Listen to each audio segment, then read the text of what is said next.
யோசிச்சு பார்த்ததுல ஒரு கம்பெனிங்கிறது சாதாரண விஷயம் இல்லை. அது எத்தனை பேரோட வாழ்வாதாரம். அப்படிப்பட்ட விஷயத்துல எடுத்தோம் கவுத்தோன்னு நாம் எடுக்கிற சில முடிவுகள் அது நிறைய நிறைய பேரை பாதிக்கும். அப்படின்றப்ப அதை ரீகன்சிடர் பண்றது தப்பு இல்லைன்னு எனக்கு தோணுச்சு. அதனால தான் இந்த மாற்றம்.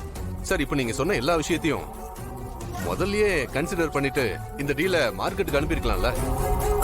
ஏன் இப்படி எல்லாரையும் வர வச்சு மற்றவங்க டைமை வேஸ்ட் பண்றீங்க? உங்க கன்சர்ன் எனக்கு புரியுது.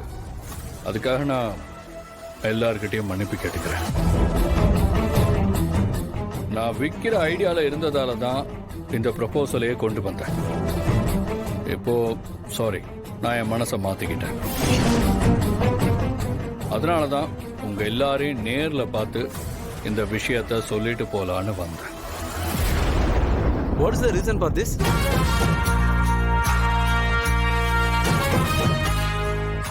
நான் முதலே சொன்ன மாதிரி இந்த கம்பெனியை நான் விற்கணும்னு முடிவு பண்ணது என்னோட பர்சனல் விஷயத்துக்காக.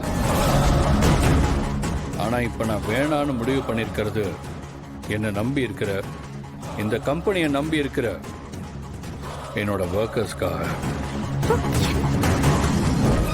என்னோட ஸ்டாஃப்ஸை கைவிடுறது எனக்கு சுத்தமா பிடிக்கல. ஆக்சுவலி சொல்ல போனா இந்த கம்பெனியை விற்கணும்னு நான் முடிவெடுத்த நாள்ல இருந்து நான் ஆக்சுவலி சரியா தூங்க கூட இல்லைங்க. நான் ஏதோ தப்பு பண்றதா எனக்கு தோணுச்சு. என்ன ஆனாலும் சரி, இந்த கம்பெனியை நானே ரன் பண்ணலாம், யாருக்கும் கொடுக்க கூடாது, நம்ம கூட வேலை செய்யறவங்களை நாம தான் பார்த்துக்கணும்னு முடிவு பண்ணிட்டேன். அதனால தான் ஃப்ளைட்டை பிடிச்ச உடனே வந்துட்டேன். இந்த கம்பெனியோட ப்ராஃபிட் என்னைக்குமே குறைஞ்சது கிடையாது. அண்ட் அதை வாங்க வந்த உங்க எல்லாருக்குமே தெரிஞ்சிருக்கும். உண்மையை சொல்லணும்னா இந்த கம்பெனியை நீங்க வாங்கியிருந்தா அது உங்களுக்கு ஜாக்பாட் அடிச்ச மாதிரி தான். அப்படி இருந்த இந்த கம்பெனியை நான் சேல் பண்ணணும்னு நினைச்சது ரொம்ப தப்புன்னு புரிஞ்சுக்கிட்டேன். ஓகே, மறுபடியும் சொல்றேன், உங்க எல்லாரும் இங்க வர வச்சு உங்க டைமை வேஸ்ட் பண்ணதுக்கு I am really really sorry. Aadhi sir, நீங்க கம்பெனி விற்க மாட்டேன்னு சொல்றது உங்க விருப்பம். நீங்க திடீர்னு இப்படி ஒரு முடிவு எடுத்துட்டீங்க. இப்ப மறுபடியும் விற்க மாட்டேன்னு சொல்றீங்க. இப்படி மாத்தி மாத்தி ஸ்டேபிள் இல்லாம முடிவு எடுக்கிற உங்க கம்பெனி நம்பி இனிமே நாங்க எப்படி சார் இன்வெஸ்ட் பண்றது? நீங்க கேட்கிற விஷயம் எனக்கு நல்லா புரியுது. இனியும் உங்களை இந்த மாதிரி குழப்பத்துல வச்சுக்க கூடாதுன்னு நான் முடிவு பண்ணிட்டேன். நீங்க கவலைப்படாதீங்க. இனிமே நான் இங்க இந்தியால தான் இருக்க போறேன். திரும்ப நான் போறதில்ல. நீங்க எப்ப வேணா என்னை வந்து மீட் பண்ணலாம். உங்களோட இன்வெஸ்ட்மெண்ட்ஸ்க்கு இனிமே நான் கேரண்டி.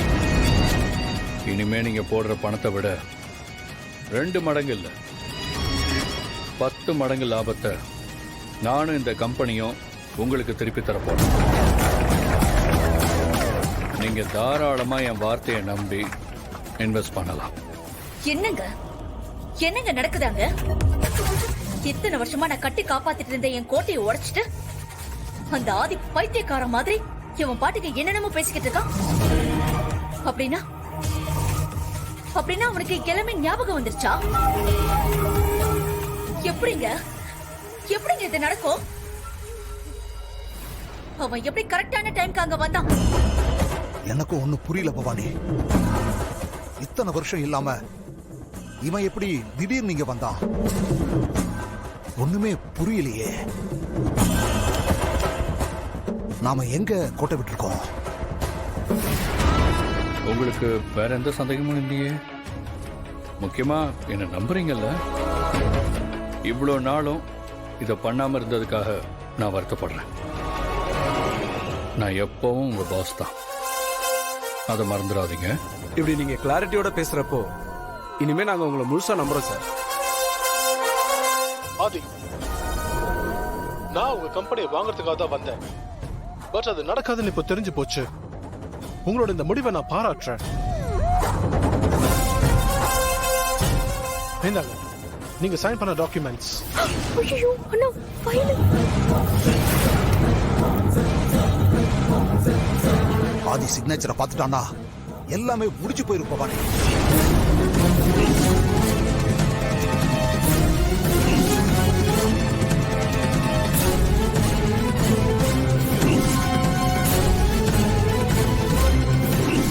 ஐயோ போச்சு.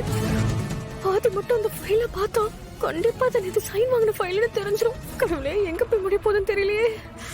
நான் தான் இந்த கம்பெனியை விற்க போகிறதில்லன்னு முடிவாயிடுச்சு. அப்புறம் இந்த டாக்குமெண்ட்டை வச்சு நான் என்ன செய்ய போகிறேன்? மித்ரா கிட்ட சொல்லிட்டு நான் ஆதிய வேற ஒரு இடத்துக்கு அனுப்ப சொல்லியிருந்தேன். அதையும் மீறி அவன் உள்ள வந்திருக்கானா? என்னதாங்க நடக்குது? நம்ம கிட்ட வேலை செய்யறவனுங்கள என்ன லட்சணத்துல வேலை பாக்குறானுங்க? ஒருவேளை ஆதிக்கு உண்மையெல்லாம் தெரிஞ்சிருச்சா? அவனை பத்தின அந்த பழைய நினைப்புல அவனுக்கு திரும்ப வந்துருச்சா? ஐயோ எல்லாத்தையும் சேர்த்து மொத்தமா தானே ஸ்கெட்ச் போட்டோம். அப்புறம் எப்படிங்க அவனுக்கு இதெல்லாம் தெரிய வந்திருக்கும்? எனக்கும் ஒன்னும் புரியல பவானி. குழப்பமா தான் இருக்கு. இந்த மேனேஜர் மித்ரா சுதாகர் இவங்களை மட்டும் நம்பினது ரொம்ப தப்பா போச்சு. இவ்வளவு தூரம் சொல்லியும் மித்ரா அவனை அங்க வர விட்டுருக்கா பாரு.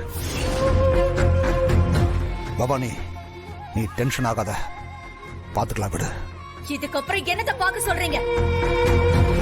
எனக்கு வர ஆத்திரத்துக்கு அப்படியே அவங்கள கொண்டு போட்டலாம் போல இருக்கு.